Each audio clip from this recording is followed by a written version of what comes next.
Jika Anda pernah membutuhkan pelajaran tentang bagaimana seharusnya tidak menjalankan sebuah negara, tanyakan saja pada Vladimir Putin. Dikuasai oleh obsesinya terhadap Ukraina, Putin telah membiarkan Rusia hancur berantakan. Tentu saja dia mencoba menyembunyikannya. Selama beberapa tahun, ekonomi Rusia tampak cukup tangguh terhadap dampak sanksi dan pengurasan uang yang disebabkan oleh perang Putin. Namun seperti banyak atlet Rusia sebelumnya, ekonomi negara itu juga memakai doping. Kini jantungnya sudah tak kuat lagi. Tidak ada obat untuk kondisi yang telah Putin bawa ke negaranya, dan ada satu gejala dari masalah ini yang sangat menonjol di musim panas tahun 2026, yaitu kelangkaan bahan bakar di seluruh Rusia. Selama lebih dari 4 tahun terakhir, Putin cukup berhasil melindungi rakyat Rusia dari perang yang ia mulai.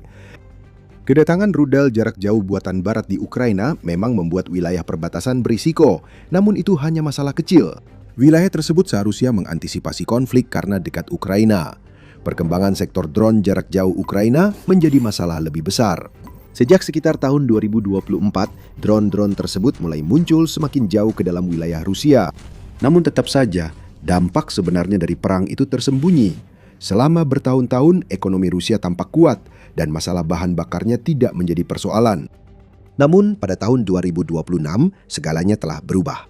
Rusia bertahan dengan sisa-sisa bahan bakar dalam lebih dari satu arti.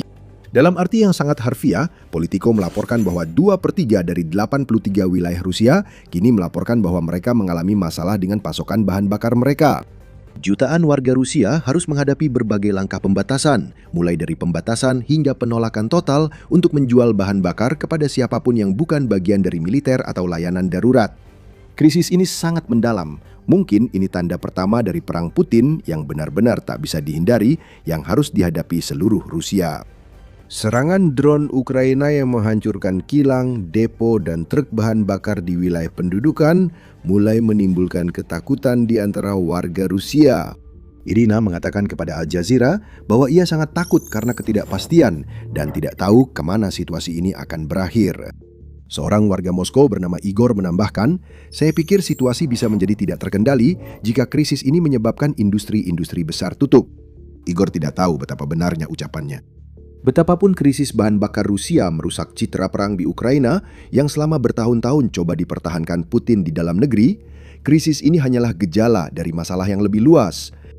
Sebanyak 25% kapasitas kilang minyak Rusia telah dihentikan operasinya menurut Fortune. Dan ada laporan tentang orang-orang yang menunggu selama 18 jam atau lebih di SPBU hanya untuk mendapatkan kesempatan mengisi tangki mobil mereka.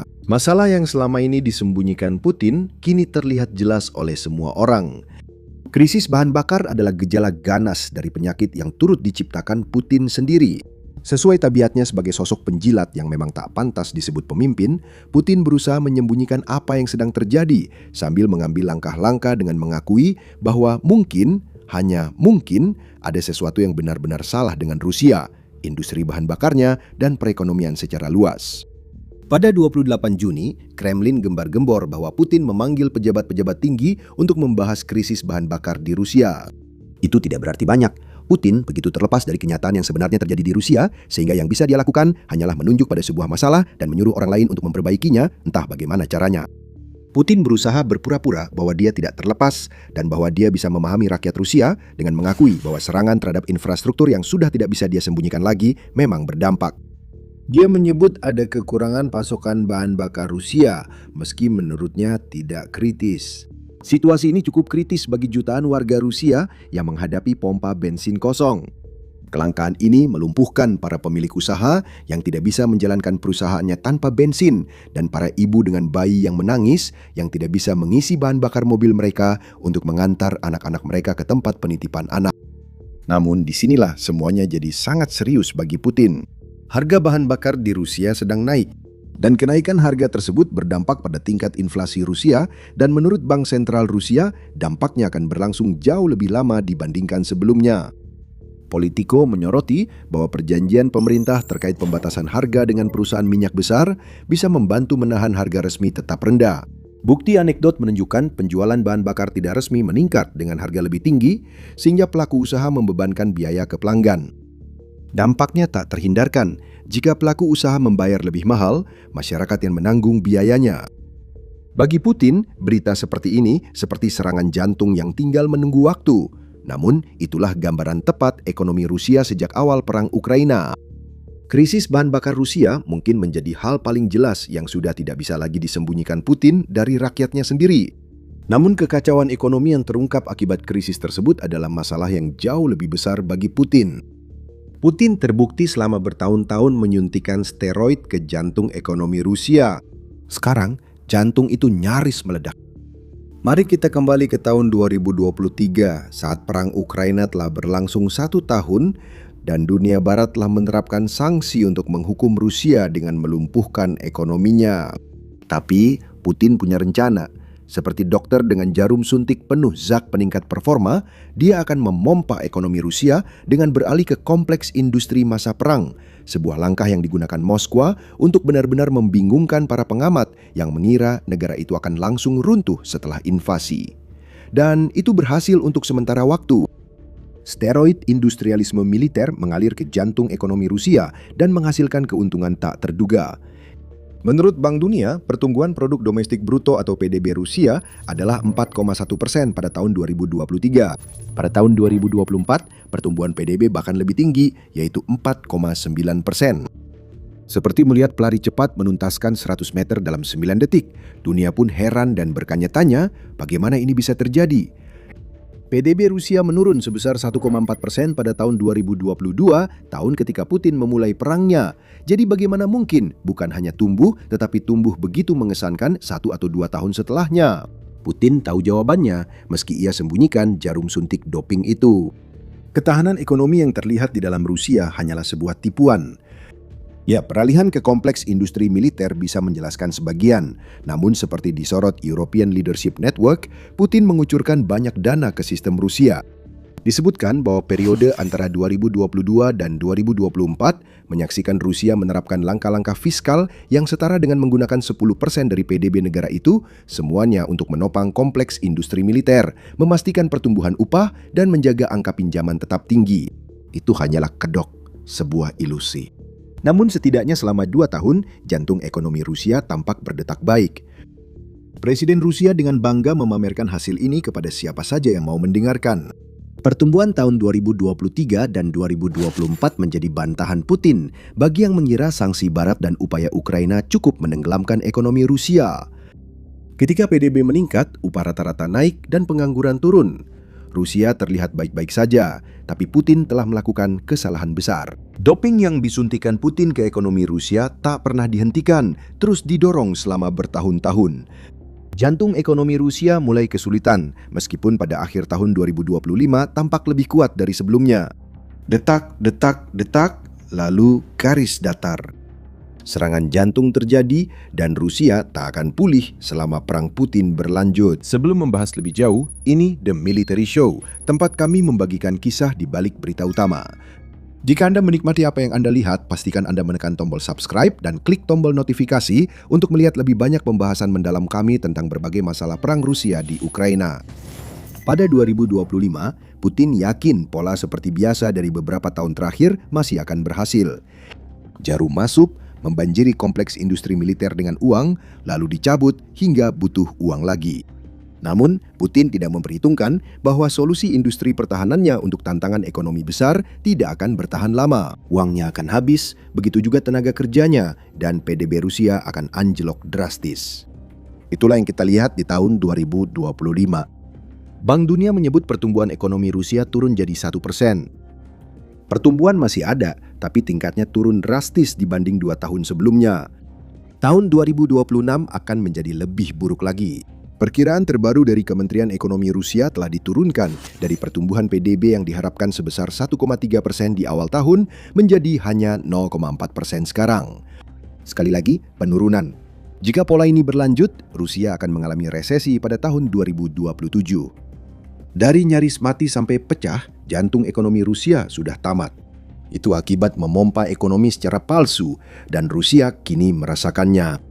Saat ini, ekonomi itu berada di antara stagnasi total dan militerisasi yang dipaksakan Putin kepada Rusia setelah ia menginvasi Ukraina. Kamu masih ingat angka pengangguran rendah yang tadi disebutkan? Itu lebih merupakan tanda dari kurangnya tenaga kerja di Rusia daripada tanda ekonomi yang sehat dan berfungsi sebagaimana mestinya. Dana kesejahteraan nasional Rusia telah terkuras miliaran dolar, semuanya untuk mendanai perang Putin, dan sebagian besar pengeluaran dana federal Rusia bersifat rahasia, termasuk 80% anggaran pertahanan. Sulit mengetahui uang itu dipakai untuk apa. Putin membuat kesalahan besar dengan membangun ekonomi yang didominasi kompleks industri militer. Yakin Ukraina akan cepat jatuh dan miliaran dolar dari kekayaan mineralnya bisa memulihkan keadaan usai perang. Ukraina belum jatuh dan kapal Rusia sedang kebanjiran masalah. Sebelumnya di video ini kita bahas krisis bahan bakar Rusia sebagai gejala masalah ekonomi yang lebih luas di negara itu. Apa maksudnya? Semua bermuara pada inflasi. Harga bahan bakar di Rusia telah disebutkan memengaruhi inflasi nasional. Itulah yang terjadi.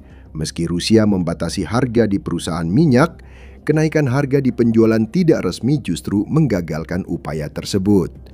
Sebagai contoh, di Sevastopol yang merupakan kota pelabuhan di Crimea dan termasuk yang paling terdampak oleh kampanye Ukraina terhadap bahan bakar Rusia, harga di SPBU naik 30% hanya dalam 1 minggu menurut laporan Moscow Times. Indikator inflasi ini menjadi masalah bagi Rusia. Inflasi sudah menjadi masalah sebelumnya. Harga-harga di seluruh negeri naik sebesar 2,1% hanya dalam 2 bulan pertama tahun 2026. Tapi itu masih sepele dibandingkan dengan tingkat inflasi 10% yang terjadi pada tahun 2024. Rusia khawatir ekonomi melambat, krisis bahan bakar meluas, dan upaya menahan inflasi gagal, sehingga mereka bisa memasuki spiral inflasi baru dengan lonjakan harga. Bank Sentral Rusia sudah mencoba untuk merespons. Pemotongan suku bunga acuan terbaru mereka hanya menurunkan suku bunga dasar Rusia sebesar 1/4 poin menjadi 14,25% pada bulan Juni. Itu sudah sangat tinggi sehingga membuat pemberian pinjaman menjadi sulit bagi bisnis yang sangat membutuhkan uang tunai. Tetapi Rusia tidak bisa mengambil risiko menurunkan suku bunga lebih jauh lagi karena masalah inflasi. Sebagian orang menilai ekonomi Rusia cukup melambat sehingga suku bunga bisa segera diturunkan untuk mendorong pinjaman. Krisis bahan bakar yang berlarut-larut belum selesai dan menurunkan suku bunga acuan beresiko menaikkan inflasi lagi. Situasi ini seolah tanpa solusi. Dan sudah jelas bahwa apapun yang coba dilakukan oleh para ekonom Rusia untuk memperbaiki situasi ini, pada akhirnya hanya akan menjadi setengah-setengah saja. Kebanyakan orang sepakat pada satu hal sederhana, bahwa perang Putin di Ukraina adalah penyebab dari semua yang kita lihat sekarang. Kebijakan Putin yang mendongkrak ekonomi Rusia dengan steroid menciptakan gambaran palsu. Ini akibat Putin, jantungnya meledak dan ekonominya hancur total. Dan Putinlah yang menyebabkan krisis bahan bakar yang sedang melanda Rusia saat ini. Tak ada ekonom top Rusia yang akan terang-terangan mengatakannya. Tapi itu tersirat setiap kali mereka mengatakan bahwa mereka mendukung diakhirinya permusuhan. Itu adalah cara terselubung untuk mengatakan, akhiri perang gilamu sebelum kamu menyeret Rusia jatuh bersamamu, Putin.